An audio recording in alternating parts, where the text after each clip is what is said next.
So Richard, congratulations on being NCTTA's first Alumni Achievement Award winner. Great. And tell us how you got involved in NCTTA in college. I went to Johns Hopkins University, and at that time there was no table tennis activity or program there.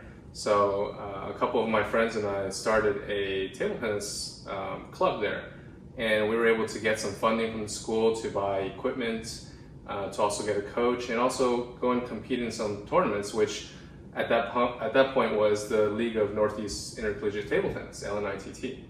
That's right, Yeah. where we both were competing for different schools. Do you have any particular favorite memory from your days participating in NCTTA, either as a member or actually as a leader within the organization? I had a great time playing in those competitions. It was great to be able to travel I remember going to New York and to Boston to compete with the other teams that were part of the league at that time. Met some great people, and have some friendships that have lasted till today, which is amazing. Great. And how did table tennis transition from a sport that you competed in to actually becoming a career? So table tennis at that time, when I was still competing seriously, I went to a lot of tournaments, and all of them were run kind of like on pieces of paper, and it wasn't done very professionally. So I was a CS major at the time, and my team and I that were involved in the club, we decided to work on software to help run the tournaments. So from there we started a company called North American Table Tennis, and we started running competitions. So the first one we ran was the Eastern Open, that was a fundraiser for the school.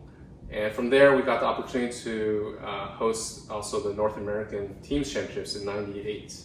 And that's when we started to really get serious about running table tennis competitions. And that was our first step into the table tennis business. Wow, 1998, you were Yeah. still a college student at that time. I was, yeah. That's incredible. Well, tell us, what were some of the particular challenges you faced in kind of building this table tennis business from the ground up, and how did you overcome them? Well, it's a niche sport, so already the number of participants are limited, and a lot of people are just used to how table tennis was. So we were coming in to try to find a new way to make table tennis exciting just for those constituents, but also one of our goals was to try to bridge the professional or the competitive side of table tennis with the recreational basement ping pong player. So that's still something that we constantly are struggling with, and we're trying to achieve in the sport today. And everything we do, that's one of our main focuses, is try to bring the two sides of table tennis together. At the end of 2018, your company's sports squad, which was the North American distributor for Yolo, actually acquired the global company. What led you to make that decision, and what goals do you have for your company globally? We were very lucky to have the opportunity to be able to acquire Yolo. The previous owner, he was in the direction of retiring. And he saw in us that we really cared about the Yolo brands, and felt that we would be the ones best to take the Yolo brand into the future. So that was really exciting for us. Today, Yolo has about 120 employees worldwide.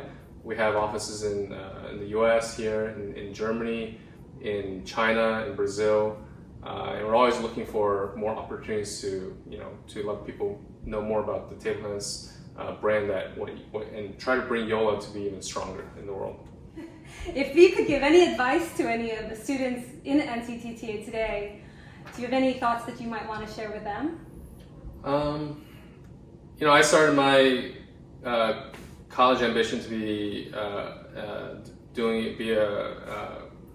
engineer. I was majoring in computer science, but what I found a passion is in table tennis, and I tried to bridge that together with what I was learning with my own personal passions in the sport.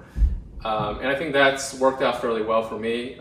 Definitely would have been good to start off with more business classes, but you learn about those as you go in business.